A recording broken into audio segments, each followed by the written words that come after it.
నమస్తే, నేను డాక్టర్ కపిల స్నేహ homeopathy senior consultant. ఈ ఎపిసోడ్లో షియాటికా నొప్పి పూర్తిగా తగ్గించడం ఎలా అనే విషయంపై చర్చించుకుందాము. సాధారణంగా షియాటికా నొప్పి తగ్గించడానికి కారణాలని బట్టి మందులు ఇవ్వడం జరుగుతుంది.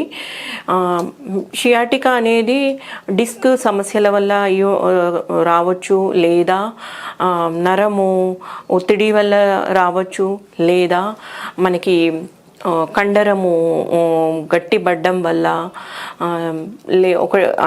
ఒకటే మాదిరిగా కూర్చున్నప్పుడు కండరాలు గట్టిపడ్డము, మరికొందరిలో చిన్న మజల్ కనెక్షన్స్లో స్టిఫ్నెస్ ఏర్పడినందువల్ల, ఇంటర్నల్ నర్వ్ టిష్యూ డ్యామేజెస్ వల్ల, ఇంజరీస్ వల్ల కూడా సమస్య అనేది ఒకటే మాదిరిగా కూర్చున్నప్పుడు ఎక్కువ అయ్యే ఛాన్స్ ఉంది. అందులో భాగంగా మనము నొప్పి ఎక్కువ అవ్వకముందే తగిన కారణాలు, కొన్ని నియమాలు పాటించాలి. అంటే కంటిన్యూస్గా నిల్చోకపోవడము, ముందుకు బరువులు ఎత్తడం తగ్గించడము, ఒకటే మాదిరిగా కూర్చోవడము అలాంటివి చేయకూడదు. ఒకటే మాదిరిగా పొజిషన్ ఉంచకపోవడము అలాంటివి చేస్తూ ఉండాలి. మరియు కంటిన్యూస్గా పడుకోవడం, రెస్ట్ తీసుకోవడం లాంటివి చేయకుండా నడక అనేది చాలా ఇంపార్టెంట్. తేలిక వరకు నడక చేస్తూ ఉండాలి. మరియు మనకి వర్క్లో కంటిన్యూస్ కూర్చోవడం ఉంటుంది కాబట్టి మనకి తగిన బ్యాక్ ఎక్సర్సైజెస్ ఖచ్చితంగా చేయాలి.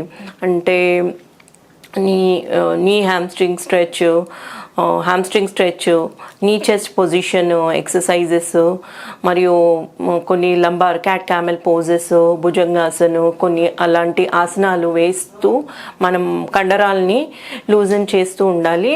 కండరాలే కాదు, జాయింట్లను కూడా ఫ్రీ మూమెంట్ చేసినట్లయితే మనకి అది ఏదైతే ఇన్ఫ్లమేషన్ ఉందో బోనీ కనెక్షన్స్ మధ్యలో మనకి బ్లడ్ సర్క్యులేషన్ ఇంప్రూవ్ అయ్యి మూమెంట్ అనేది ఫ్రీ అయిపోయి నొప్పి అనేది తగ్గుతూ ఉంటుంది.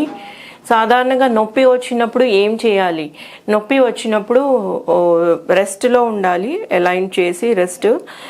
అతి ముఖ్యమైన విషయము, మనం నిద్రపోయే మ్యాట్రిస్ మనకి ఒక మాదిరిగా బ్యాక్కి అలైన్ అయి ఉండాలి, కంఫర్ట్ అయి ఉండాలి. మరీ సాఫ్ట్ కాకుండా, మరీ హార్డ్ కాకుండా, మన శరీరాన్ని కి నొప్పి రాకుండా కంఫర్ట్ ఇచ్చే మ్యాట్రిస్ యూస్ చేయాలి. దాంతోపాటు హాట్ ఫర్మెంటేషన్ చేస్తూ ఉండాలి నొప్పి వచ్చినప్పుడు. మరియు ఎక్కువ స్ట్రెయిన్ అవ్వకూడదు డ్యూరింగ్ పెయిన్ ఉన్నప్పుడు. అంటే ఎన్ని రోజులు అంటే నొప్పి తగ్గేంత వరకు. అది మినహాయించి నొప్పి ఇంకా కంటిన్యూగా ఉన్నట్లయితే మన హోమియోపతి ట్రీట్మెంట్లో మనకి మ్యాక్ఫాజ్ కండరాలు బిగుచిపోయినప్పుడు కానీ, క్యాచ్ అంటారు కదా, పట్టేసినట్లు అయినప్పుడు కానీ, స్టిఫ్నెస్ ఉన్నప్పుడు కానీ చాలా బాగా పనిచేస్తుందండి. కొన్ని మనకి కాల్షియము అబ్జర్ప్షన్, విటమిన్ D3 అందకపోవడం సమస్య ఉన్న వారిలో క్యాల్కేరియా CAP30, క్యాల్కేరియా ఫాస్ లాంటి మెడిసిన్స్ చాలా బాగా పనిచేస్తాయి. నరాల బలహీనత వల్ల వచ్చినట్లయితే మనకి స్టిఫ్నెస్ ఉండి తిమ్మిర్లు, కాళ్ళు లాగడముతో పాటు తిమ్మిర్లు ఉండడం, వాటిలో అగారికస్ చాలా బాగా పనిచేస్తుందండి. నార్మల్గా నెఫాలియం మదర్ టింక్చర్ కూడా షియాటికాకి చాలా బాగా ఇండికేటెడ్. ఏది ఏమైనా డాక్టర్ పర్యవేక్షణలో డోసేజ్ని ఖచ్చితంగా ఇస్తాం కాబట్టి డాక్టర్ పర్యవేక్షణలో ఇవి మందులు తీసుకోవడం మంచిది. దాంతోపాటు వ్యక్తిగత కారణాలను బట్టి, నొప్పి ఎందుకు వచ్చింది అనే కారణాన్ని బట్టి, నర్వ్ ఇంజరీ అయిన కారణం బట్టి కాన్స్టిట్యూషనల్ మెడిసిన్ ఇవ్వడం జరుగుతూ ఉంటుంది. దాంతో మనకి షియాటికా అనేది పూర్తిగా 3-4 నెలల వ్యవధిలో పూర్తిగా తగ్గించుకోవచ్చండి. ధన్యవాదాలు.